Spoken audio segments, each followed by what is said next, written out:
Hey, what's up? This is Odulena from Odulena Digital, and today we are doing a video on how to be resilient with your online marketing during the current circumstances.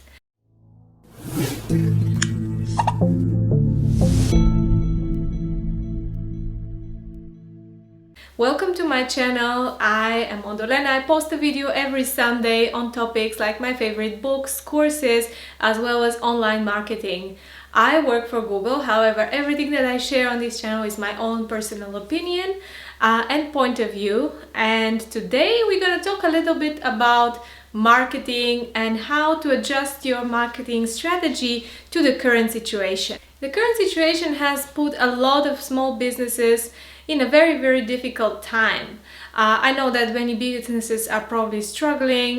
You might be actually forced to close down, or you have to change completely the model that you're operating. Some businesses meet very small demand, whereas others have more than they can fulfill. In this kind of weird circumstances, what can you do as a marketer? In this framework that I'm going to give you, is just going to help you to think through and have a plan before you get into action on what you have to adjust and how you can act instead of just panicking. By no means this is one fits all plan, but this is kind of like my basic guidance. Depending on your situations, this can vary. I would always say first start with who you want to target. So if there are any changes, perhaps during the recent times you have to close, and let's say you have to move a lot more of your sales online or through a completely different model, you have to think whether these are the same customers that you have always had, or maybe you would like to expand to new people. During this time, actually a lot of customers have found different services that I haven't used before. So maybe this is the time for you to actually go in front of a new audience. Think about who this audience could be. Define who they are. There are different ways that you can do that. There is the demographic, but I would always say to be careful with this one. Think about your data. Whatever data you have already. This means you have maybe email addresses or orders or previous orders stored on file. Maybe you have data from your point of sale or cashier.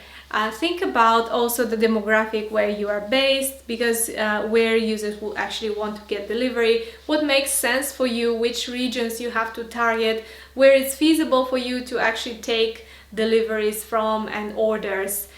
So think about that. Then consider new audiences. There's really interesting tools that you can use in Google Ads to reach new audiences. So when you actually enter your domain in Google Ads, you will have this tool which will suggest to you which audiences you can look for.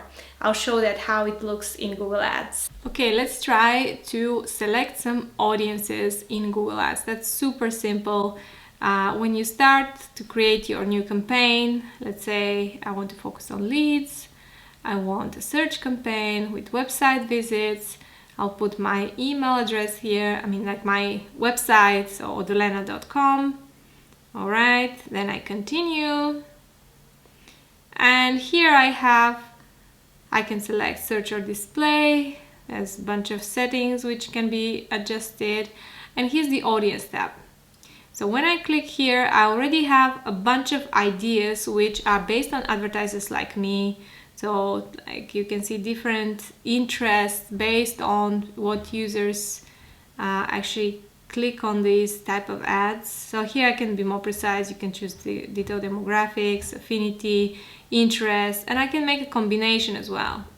So here's website visitors. So here I can select let's say if I've set up some remarketing lists, I can select these. So here I have one list from Google Analytics, which I'm going to add. And there's also a bunch of other suggestions that are popping in here, which depending on how relevant to your business are, you can tick or untick. What is really cool is that you can actually make a combined audience. So how does it work? Let's say you can select an existing list that you already have. So let's say all the visitor lists, so my remarketing list. And you can combine it with something else that you have. in mind. So let's say, let's check the ideas. There's no ideas here. Okay, I can select all advertising, marketing, email marketing, let's say set up business of industry SEO. And I can browse and choose a few more from here depending on what's interesting for me. So I can add, let's say, another affinity category. So this is kind of like a little bit more vague group. So let's say shoppers. And this combination of audiences will actually work as a filter on my campaign. So I can name it as a test and create it. So what's important here is that these audiences that I've selected, the combined audiences and the remarketing list, are on observation. So observation means that you are still using your other keywords. However, when you are having someone who's on that list, you can bid higher for them to appear because these are valuable users to you. You can also choose targeting if you want to, but targeting means that you only want to target the people who are on the list and the people who are searching for the keywords that you've selected. So you are narrowing your audience very, very much. So I would always recommend observation just because you have already the keyword targeting, and on top of that you can give extra signal that these audience lists particularly are most valuable, but you still want to appear when people outside of the list are looking for these keywords.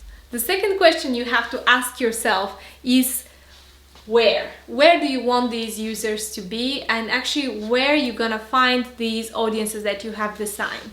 Are they searching online?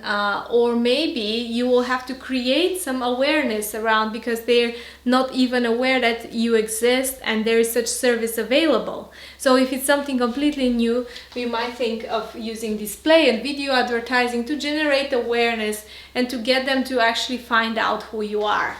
Think about social media, blog posts, or even offline promotions in your recent area. For example, if you are based in a small community, maybe putting a sign outside that you're doing also online delivery could be one thing to do. However, you can consider combining this with online and measuring online and offline activity at the same time.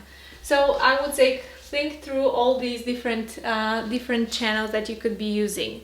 In Google Ads, there is the keyword tool, which is something really cool, which can help you to actually determine what kind of keywords people are typing in and whether it's worth for you to advertise on search, what are the demand volume and the competition. Now we are in Google Ads. You go to planning, keyword planner, and from the keyword planner we choose either discover new keywords or get search and volume forecast. We'll go with the second option just to check a few keywords. So let's type in here a phrase that you want to check, for example, meal plans, and another one, food delivery. Okay, get started. And then you see your forecast. So you have here predicted clicks, cost, click-through rate, average CPC, average position, and the numbers for both of the keywords and what you expected to spend with this strategy. You can add more metrics. So if you know your conversion rate, for example, here you can put 5% conversion rate, quite conservative. And let's say every conversion is worth £10 for you. So you can save this up. And here you can see you're expecting 200 conversions for 1.4K, 0.48 cost per click. So you can add negative keywords to this plan.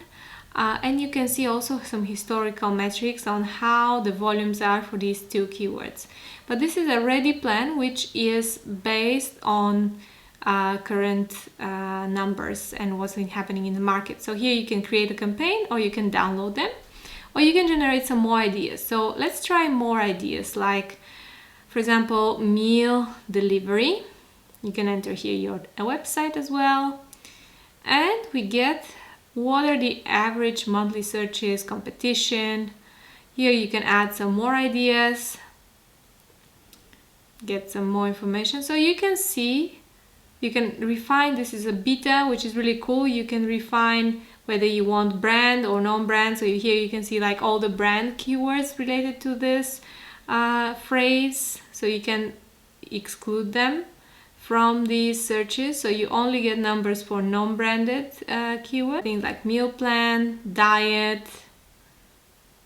You can also have some other ones, like depending on the type of keywords that you want to use. That's a really cool beta that Google has been trying.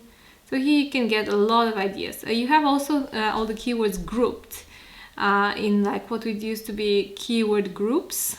So you can directly take a group the way it is, select a bunch of keywords from this group, and you can add it directly to your plan. So you have a plan, or you can add it to an existing campaign. So you can see these keywords are already in your plan. You can check your plan now. So because we added these keywords, you see we have prediction of more conversions, 10 extra conversions with these two keywords. And we have some good forecasts for the whole year. These are all based on seasonality. So you can check here either CPA, cost per acquisition, or clicks, depending what metric you want to track. Here you have your ad groups, so you can see the organic food groups got selected in an ad group, and the meal plans and food delivery that we started is a different ad group. You have your keywords here, so you can here modify them, change the ad group, or change the match type, for example. So here I can edit the match type, I can make it a phrase.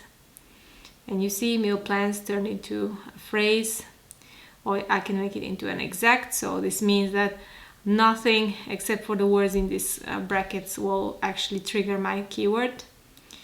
And here I can select also some location.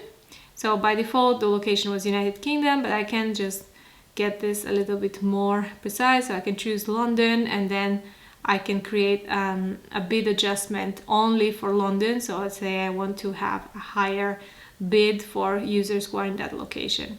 Here I can also segment by top countries, top counties. So here I can see like which counties in the UK actually get most of this campaign. So I can either download this now or create a new campaign. I'd like to make a pause and make sure that you subscribe to this channel if you haven't subscribed yet, because we have new tips coming in every single week.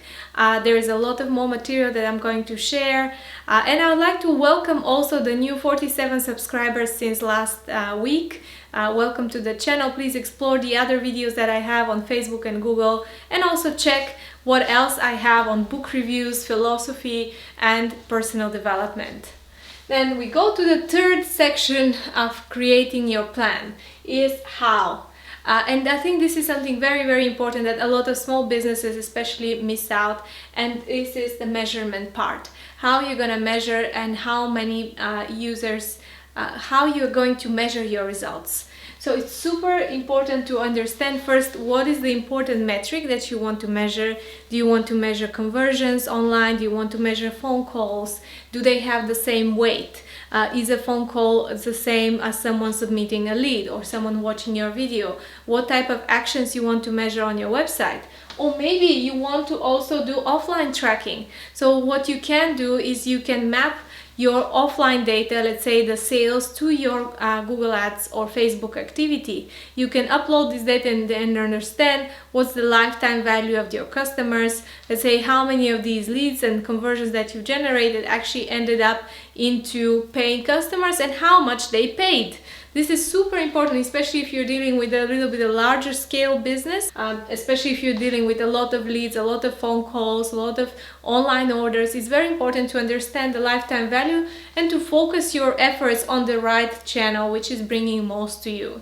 Also understanding attribution, understanding which level, what was the path that users took in order to get to the point where they are now. In Google Ads there is a really cool tool called attribution comparison, where you can understand, especially in the search part of ads, how people discovered you, whether they were looking for something more generic or they just typically look for your brand. And depending on how this happens, you might consider changing your attribution model so that you can attribute more value to more generic terms where people actually get to discover who you are. You can watch my video on attribution where I explain this in a lot of detail. And then think about online to offline. Think about solutions like store visits. Some businesses that have a lot of in-store visits have this opportunity to actually track who visited their store after they saw an ad. Think about options like importing conversions in Google Ads, thinking that you can generate the full picture and understand how many people actually, from the ones that click on your ad, become paying customers. This is all from me for today. Thanks a lot for watching. Please subscribe to this channel and I'll be back with a new video next week.